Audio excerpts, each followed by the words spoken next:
get a chance to practice a lot of different tools. What I've done is I've hit File, Open, and open this image. When you bring in an image, it's always locked. You can unlock the layer. What I like to do is to duplicate the layer. I just drag it on top of the layers palette. You can also duplicate the layer somewhere. I don't do it this way. Somewhere you can do it there too. And I'm going to turn this layer off, and I'm just going to call this original so that I know what's going on and I can compare them later. And actually I'm going to use that original a bit later at the end. Okay, number of ways to start. Let's start with the big things. Let's rotate this guy. Command T is rotate. Now, I could try to guess. I could try to do something like this and get it on the top edge, but just to introduce another tool, what we're going to do is I'm going to bring in my guideline. Let me just zoom in a bit. Funky mouse. And I'm going to try to I'm going to bring in, I'm going to have that. So what I'm going to do, if I anchor this here and I rotate, I can get it perfect. Now, when you hit Control T, there's this little dot. You probably won't see the dot because this guy right here, this took me an hour to figure out.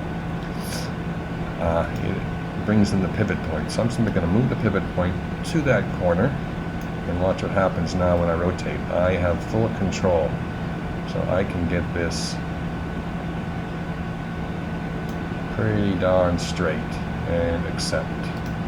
Okay. The other big thing I'd like to do is crop out the outside.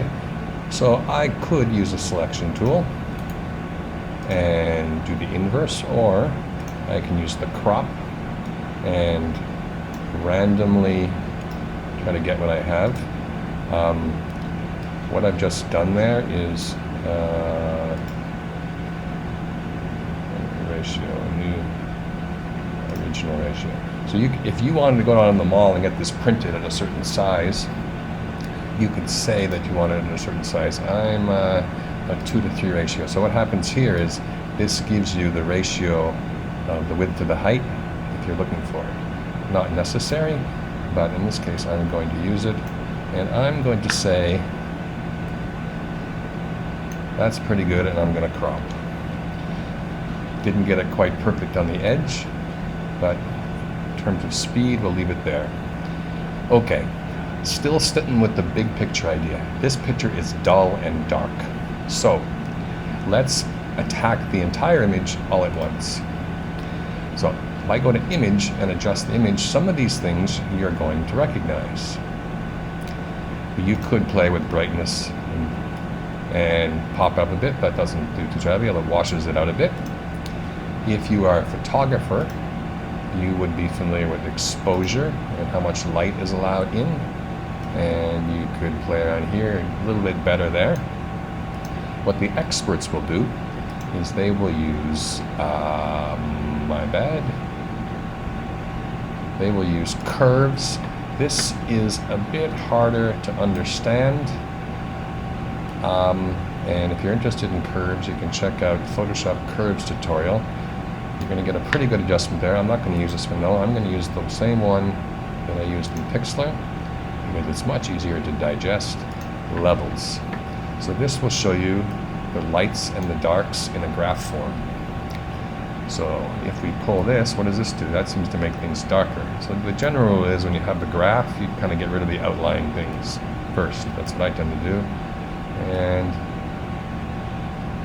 then the mid-tones, you can play around to see what works best. I'm going to say that's okay for now.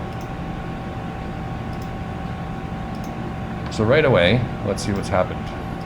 There's the before, and there's the after. Huge improvements already. Let's just turn this guy off. Now we can attack some of the smaller things. I'm going to attack the black spots on here, and there's one here. A couple ways to do it. When you have a small spot, you can get a spot healing brush. I'm going to use the square brackets key to change the size of the brush rather than do it up here. It's faster. And I'm just going to click on it. Poof! Magically works. I'm going to hit Command F to zoom in. I'm going to hit the square bracket key to change the size of my brush. And if you got a bigger spot, you can try the healing brush in general and paint over the area. Let's try that here. Whoa! That's not what I'm looking for. So I'm just going to stick with this because it's trying to pull in some of the other area further away. So for our intent purposes it works. This one's a bit tricky. Will it work? I'm wondering. Let's just see here. It's still pulling in the red. The spot healing brush will work. The patch tool. So if we take this and move that. Oh, it's the other way around. So how do we flip this?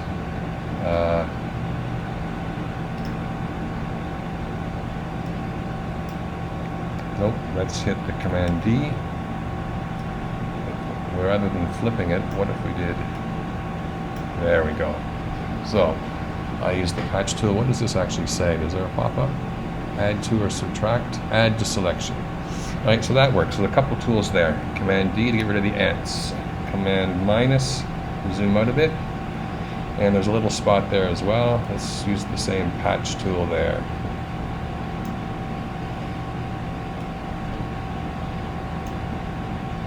Not perfect. I probably should have used, you know what, I'm going to go back to the spot healing brush. I'm just trying to use some new tools. And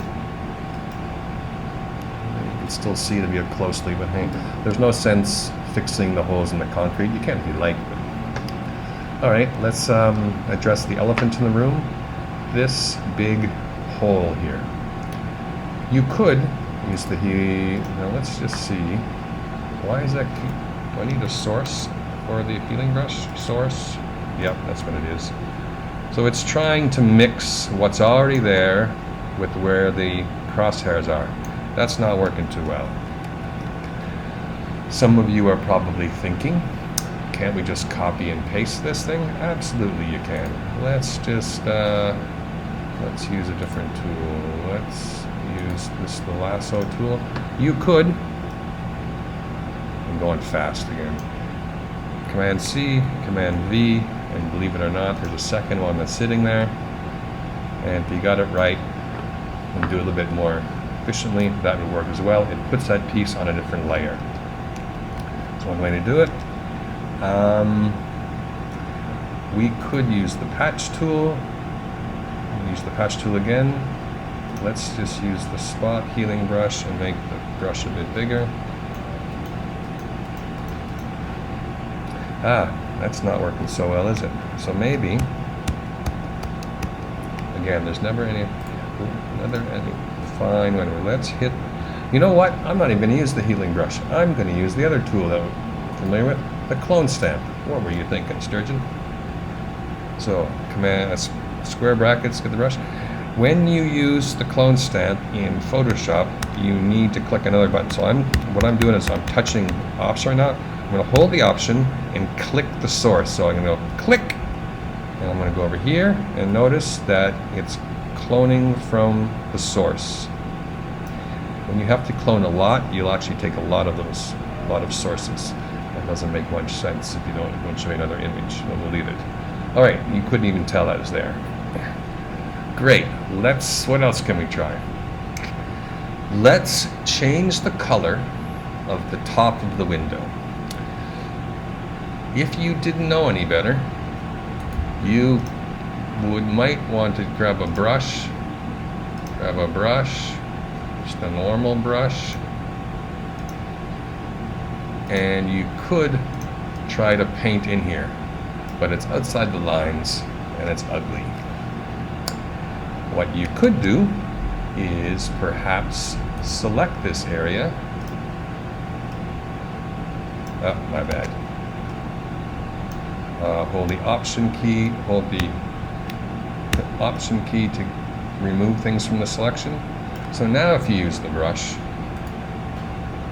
brush and you paint it inside, it would work, but it still looks fake. Now you could play with the opacity and the gradient and blending modes, but it still look fake. Another option is this guy, the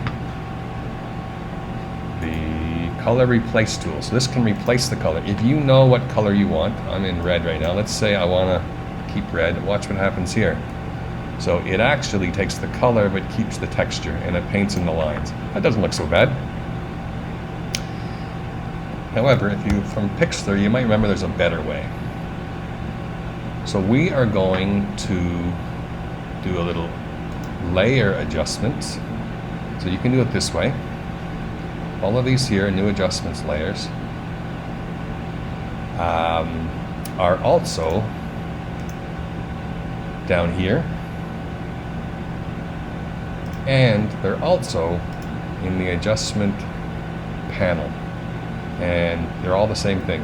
I'm going to pick hue saturation, and notice what's happened. Because I had it selected, it made a mask, so it's only going to affect that part. So if you didn't know what color you wanted, you could play around here.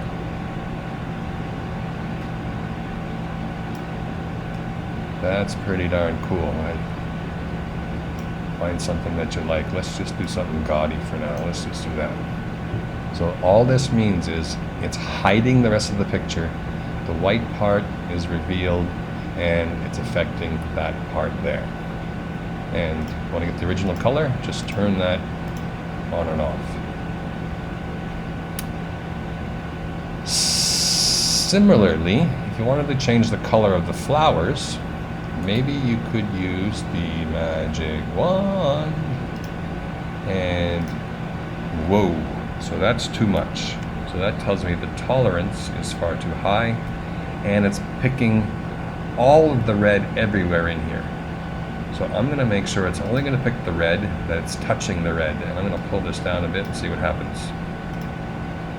If I hold the shift key, so the tolerance obviously is too low, maybe, I'm guessing it has to be touching. So if I'm holding the shift key to grab some other parts of the red, and you could similarly do the same thing. Let's do it somewhere else. Let's pick it from here this time. Maybe we turn those. Purple's looking good. And then you could adjust the other color of flowers as you so wish. Again, it's showing the part that it's affecting on the layer. The rest of the red ones are looking kind of dull, so let's zap up their oomphness. What I'm looking for is the saturation tool, and the sponge is probably a pretty good indicator. So sponge, square brackets, and this is on saturate. So believe it or not, this is getting increased red. I don't know if you guys can see it as much, although it's not as much as I would like.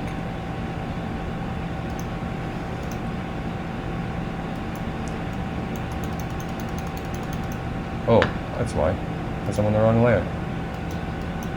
There we go. So let's just overdo one or two just to me. That looks terrible, but I'd zoom in and be a bit more precise. But you can sort of see how it's bringing out the richness of the color. Probably do it on the green too. Make them pop. So under that same tool, like Pixlr, there's dodge and burn. And one of them is to lighten, one of them is to darken. This dodge one obviously is to lighten. It's at 50%, it's affecting the midtones. So as you go over it, it increases the value. If you hit at 100, it's going to be a what? Now, I could hit Command Z to go back in time, or I could go back to when I started using, let's just leave it like that. And the other opposite one is burn, which darkens. In the past, people have put ghosts in the middle by changing the opacity. They put people in the middle. They've done a bunch of other, in the people in the past have changed the color of these shutters. You know what? I'm just thought of something. I'm let me just experiment. I'm trying to pick this. If we did, let's do it this way this time, an adjustment layer of color, what happened? Not quite sure, to be honest. This whole, my Photoshop froze. I can't click anything. Okay, Command D. Wow.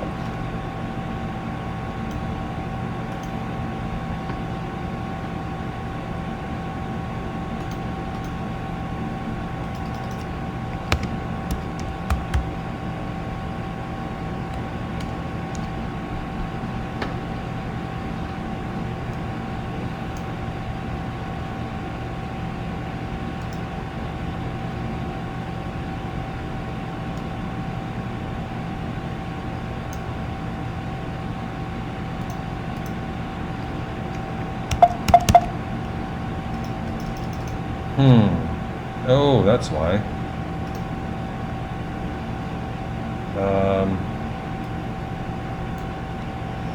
Let's do that again. Pick the shutter. New adjustment layer for hue saturation. And when you do this, nothing happens. So, if on black and white things, if you want to change the color, it's nothing selected. So much for that idea. Didn't work. Alright, in that case, let's just chuck this layer. Excuse me.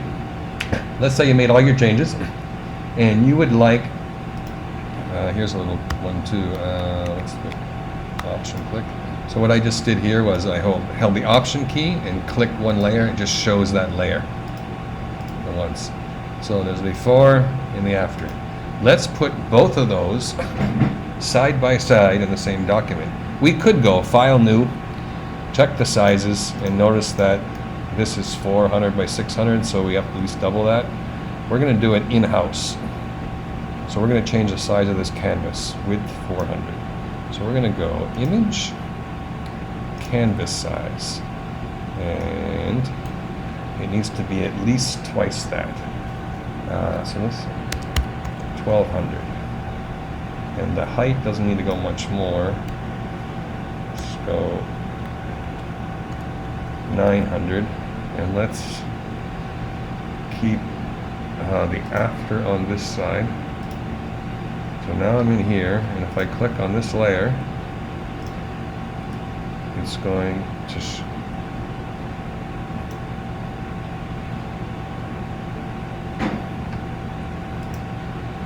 the original is messed up here.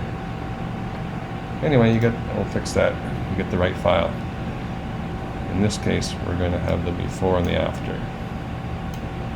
So then you could put in a background.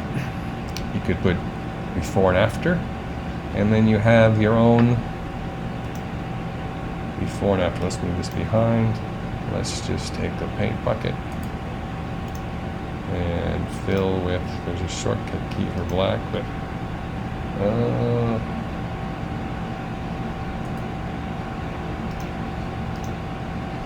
before and after, and you're good to go.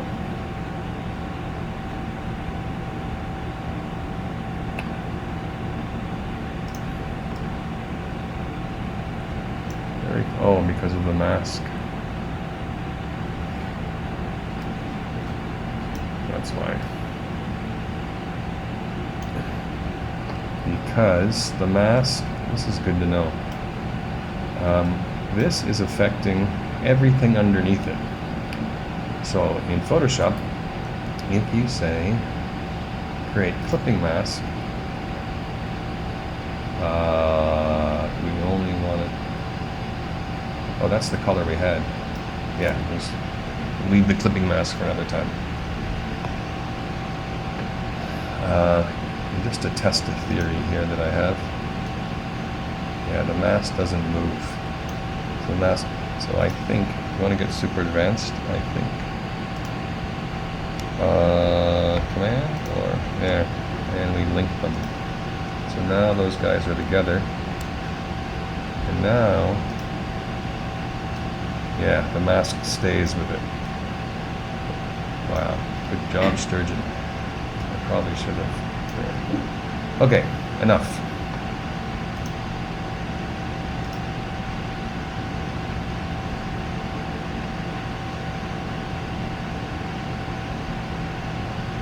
Stop recording.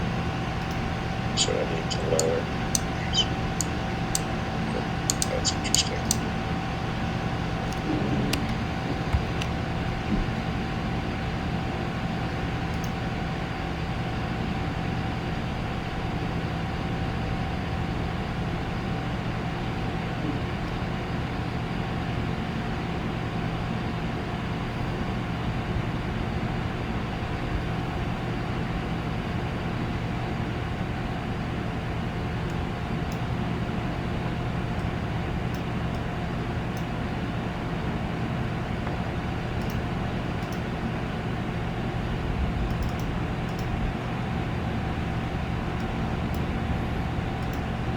So that